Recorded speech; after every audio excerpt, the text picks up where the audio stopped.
Hello mga Geminians! Ito pong reading na ito ay para sa inyo. Okay, yan. Sandali. May lumabas agad na isang card. Okay? So ito po ay reverse ng Queen of Pentacles. Ang bilis naman. So maglalabas po ako ng 10 cards at sabay-sabay ko po yung babasahin. Okay? So, ito pong reading na ito is for Gemini, March 29 to 31 ng Marso. This is a general reading. Kung ito pong reading na ito ay magre-resonate sa inyo, pwede po ninyo itong gawing gabay. Okay, gabay lang po. Yan. Kung hindi naman po mag-resonate, di abangan na lang po yung susunod na reading. Abay, bakit lahat yata ay reverse? Okay? Eight of Cups. Yan. Okay? Reverse, naka-reverse siya. So, simulan na po natin ang reading. Okay? So, meron po tayo ditong, yan, naka-reverse po siya. Queen of, kita ba? Queen of Pentacles. So, naka-reverse po siya. So, dito, pinakikita, okay? Ang energy na nakikita ko dito ay para ang, ayoko po sanang mabinamanuhan. Pero kasi naka-reverse ha. So, wag niyo po akong ibubuli. Okay? Binabasa ko lang po kung ano po yung energy nakikita ko. Okay? So, parang dito merong pandaraya. Okay? O panlilinlang na nagaganap. Okay? So, ito pong energy na ito ay mula sa Gemini. Okay? Yung pong energy ng Gemini, nakikita ko po na meron siyang ginagawang panlilinlang. So, don't be wag po kayong magalit sa akin sapagkat yun po ang aking nakikita. Kaya ayoko po magbasa ng reverse Gusto ko upright.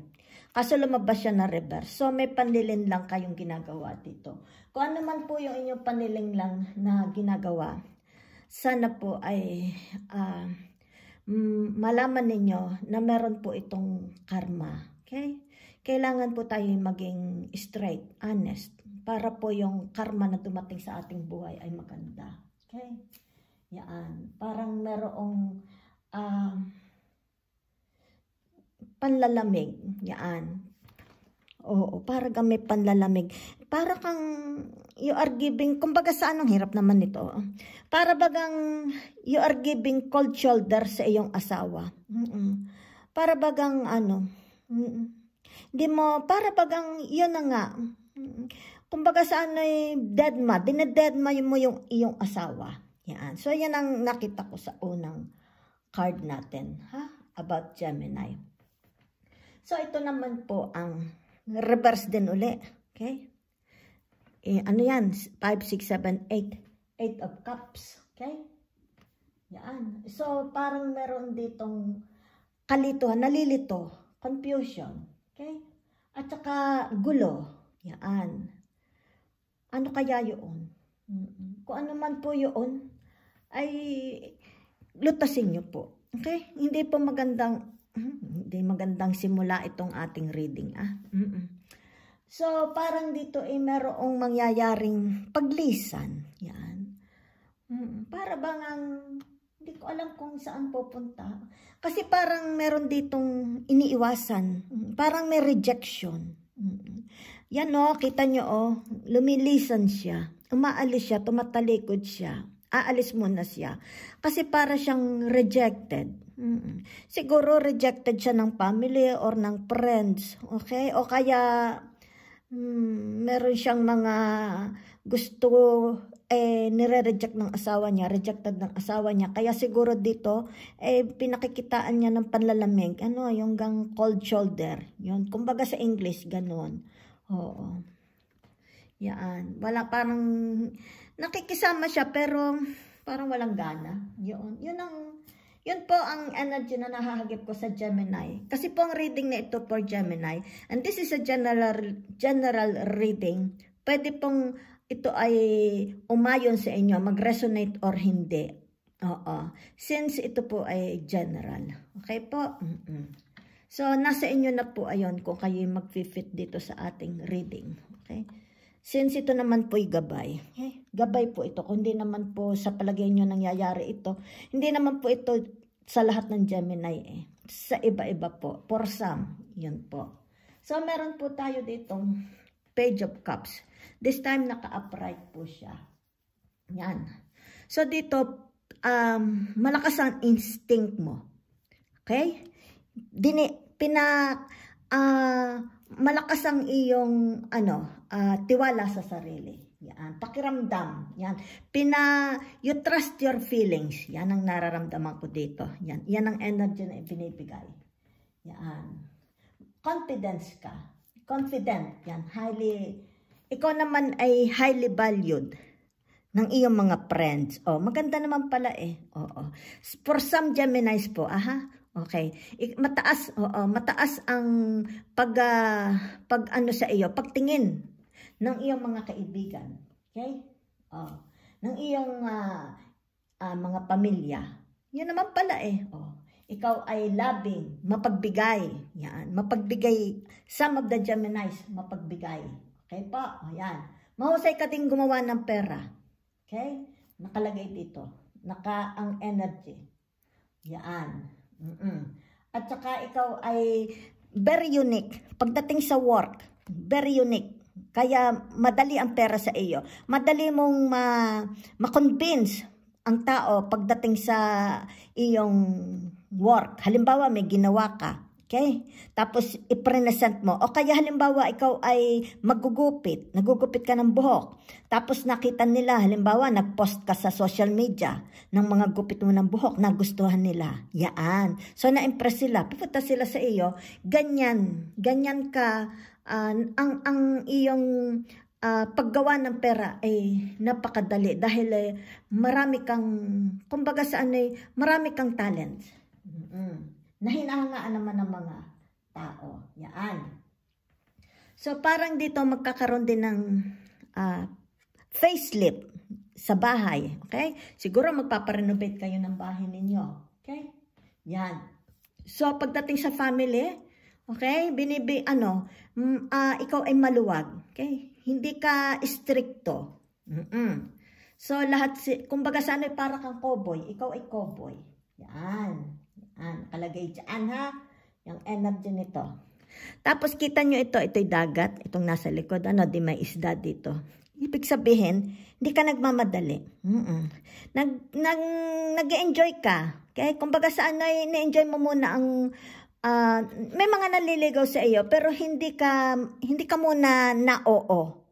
Dahil kasi, ang katwiran mo, marami pang mahuhuling isda sa dagat. Marami pang lalaki dyan. Okay? Meron ka ditong yan. Kumbaga saan ay isda. Ito'y isa sa naliligaw sa iyo. Okay? So, inaano mo naman, ina-entertain mo. Pero, parang ang isip mo ay marami ka pang mas makikilalang, mas magaganda. Okay? Mas maganda pa doon sa Kumbaga saan ay alalay ka lang. Yun. Hindi ka naman nagmamadali eh. Yan. So, ayan po ang ating Page of Cups. Okay?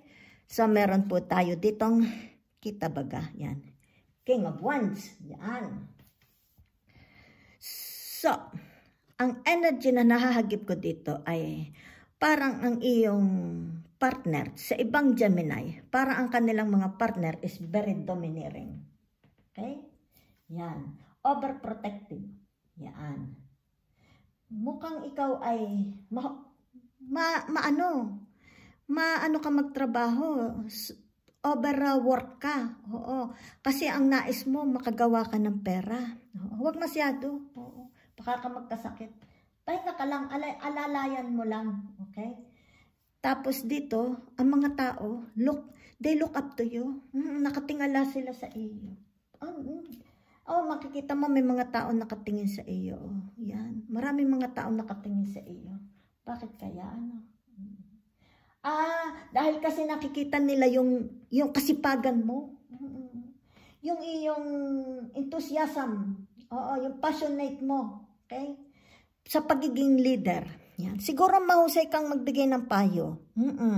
Baka ikaw ay advisor. Nagbibigay ka ng advice sa mga tao. Isa kang mentor, okay? Mahusay kang magbigay ng advice. Kaya tinitingala ka ng tao. Kumbaga sa hinahangaan ka naman nila. Yan. So nagugustuhan nila ang iyong pagiging leader. Yan, okay? At saka yung pagiging mahusay mo magtrabaho. Yan. Kita ninyo? Ang ganda naman pala ng reading para kay Gemini. Yan. Ito po hindi para sa lahat ha, yun lang pong makaka-resonate. Yan. So, ikaw ay malakas ang karisma. Nakakahawa ang iyong karisma. Maraming tao gusto maging kagaya mo, maging ikaw. Kasi magaling ka, para kang perfect. Yan. Kaya ikaw ay gustong-gusto nila, parang gusto ka nilang gayahin. Napakabait mo. Tsaka ikaw ay sinusuportahan mo ang iyong mga mahal sa buhay. Yan. At saka ikaw inirerespeto ng mga tao. Yan. Malakas ang iyong instinct. Sinusunod. Napakalakas ng iyong instinct. Yan. Yan. So, dito tayo ha. Dito naman ang King of Pentacles. Yan. Kita po ba ninyo? King of Pentacles. Yan. Malakas ang iyong confidence. Okay? Gumagamit ka ng strength. Yan. Malakas ang iyong strength at ang iyong charisma ay napakalakas. Okay? Yan. Magaling ang iyong strategy pagdating sa paggawa ng pera. Kahit anong gawin mo, ay gustong-gusto ng mga tao yung mga ginagawa mo. Basta kay gumawa ng isang bagay, halimbawa ito'y, halimbawa nagluto ka, present mo to, ay magugustuhan ng tao dahil super sarap. O halimbawa, isa kang karpentero, ang galing ng ginawa mo, talagang puno-puno ng ideas, ay talagang hahangaan ka, mapapabalita ka, magiging popular ka, mapapopular ka. Kung magaling kang maggupit ng buhok, ay popular ka. Maraming pupunta sa iyo. Kaya ang pera ay sa iyo ay, kumbaga may magnet ka pagdating sa pera. Yan, kita mo yung, ito ay coins, yan. Parang coins, yan. Yan, may dala ka dito. Hindi ko alam kung ano gayan. Ibig sabihin yan ang ginagamit mo. Para makagawa ka. Madali mong magawa. Napakaganda. Pati paggawa, yung craftsmanship.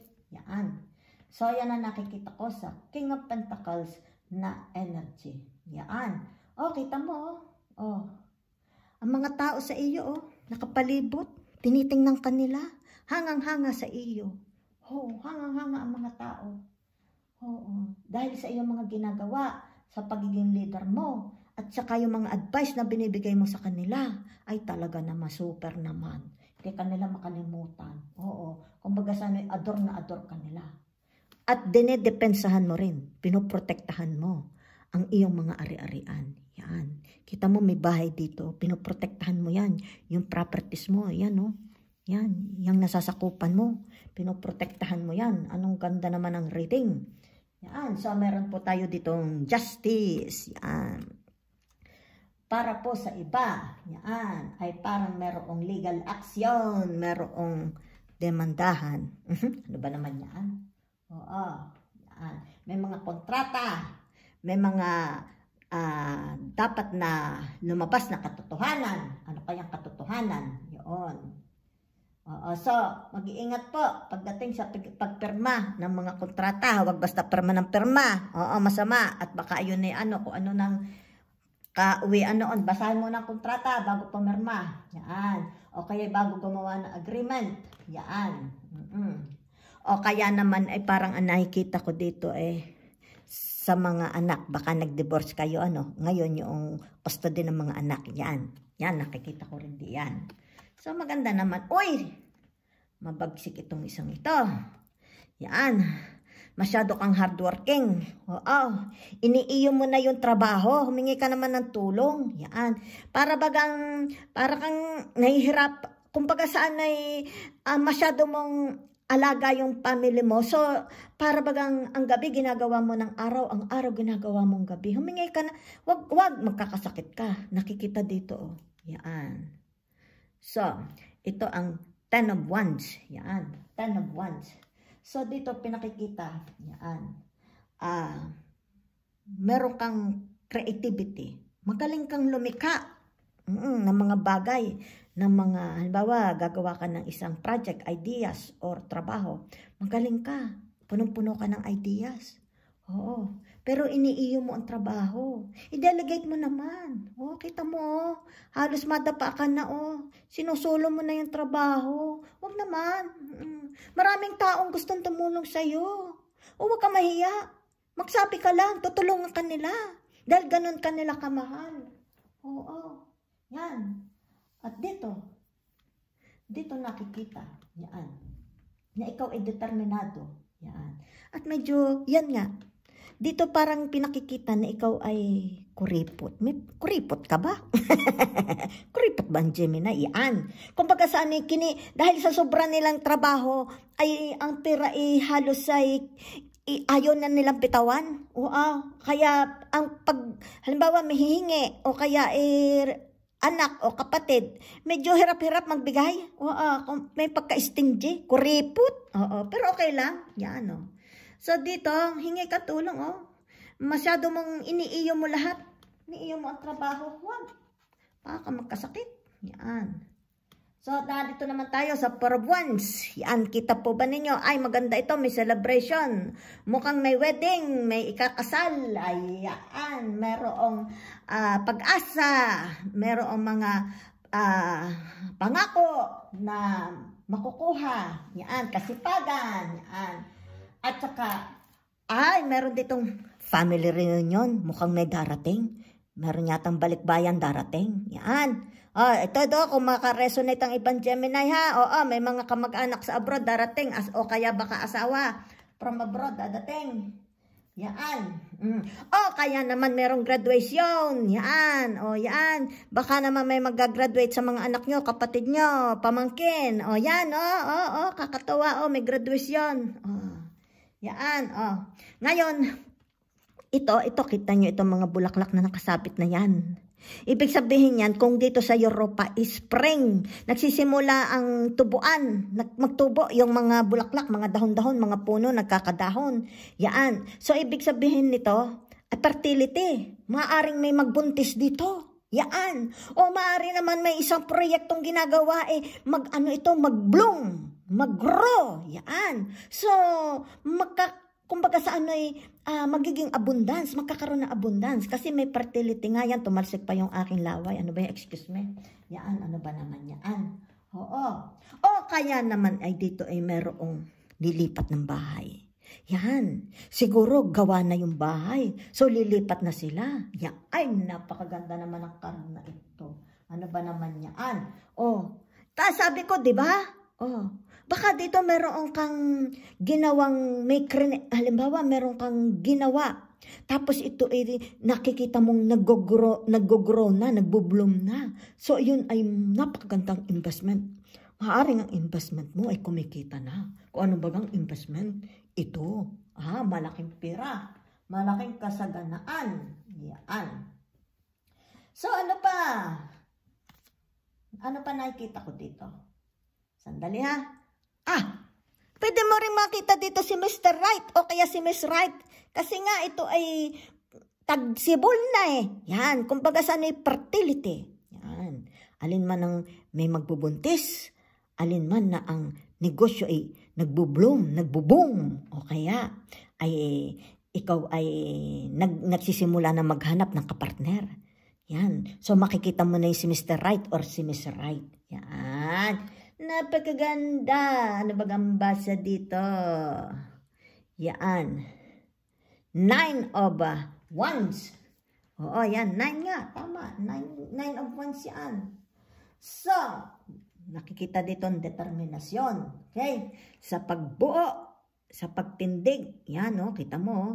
Nakatingin ka, determined talagang, determined. Kita mo yung mukha niya, oh, determined siya. Itayo, kung ano man yung tinatayo niya. Project, or bahay, negosyo, okay? O kaya, pamilyang maganda. Yan. So, maganda. Maganda ito. Ikaw ay nananatili, okay? Na ang iyong kumbaga very ka, kumbaga determinado ka na ito'y matapos mo kung ano baga itong itinatayo mong ito. Yan. So, ano pa ba ang aking nababasang energy? Sandali ha. Nakikita dito. Mukhang ikayayaman. From rags to riches. Yan. Kita mo? Yan o. Mukha siyang mahirap. Tapos ito na itindig na niya. So bigla siyang yayaman. Biglang nag-boom. Maaring ito'y negosyo. Nag-boom ang negosyong kanyang itinayo. Yan. Napakaganda ng reading. So ito naman. Okay. Maaring ito ay may kinalaman. Okay. Sa bagong opportunity. Okay. Yan. Halimbawa, ikaw ay galing sa isang trabaho na mababa ang sweldo. Okay? So, may nag-offer sa iyo. Halimbawa, may job. Okay? Na kailangan ikaw ay mag-travel. Yan. Na mas maganda opportunity. O kaya naman, iniiwan mo na itong iyong kung ano man itong mga baggages mo, problema mo, yung kalungkutan mo, halimbawa sa asawa mo, sa family mo, yan. So, gusto mo muna mapag-isa, yan. Doon sa pag-iisa mo, daladala mo yung iyong mga sakit ng loob, problema, para ikaw ay makapag-contemplate. Yan. Makapag-reflect. Yan. Dahil ikaw ay galing nga dito, narito ka sa maalon, sobrang alon na tubig. Gusto mo munang pumunta doon kung saan ang tubig ay tahimik. Yan. Kailangan mo ng peaceful. Yan. Gusto mong mapag-isa. Yan. So, dito pinakikita ang gusto mong ikaw ay mag-reflection muna. Yan. Maganda. Maganda ang reading mo. Yan. So, sana po nagustuhan ng mga Geminis. Kung kayo pa ay nakaresonate, okay, salamat po ng marami. Hanggang sa muli po. At ang reading na ito is for Gemini. Okay po, salamat po. Hanggang katapusan po ng Marso. Okay, 29 to 31 ng Marso.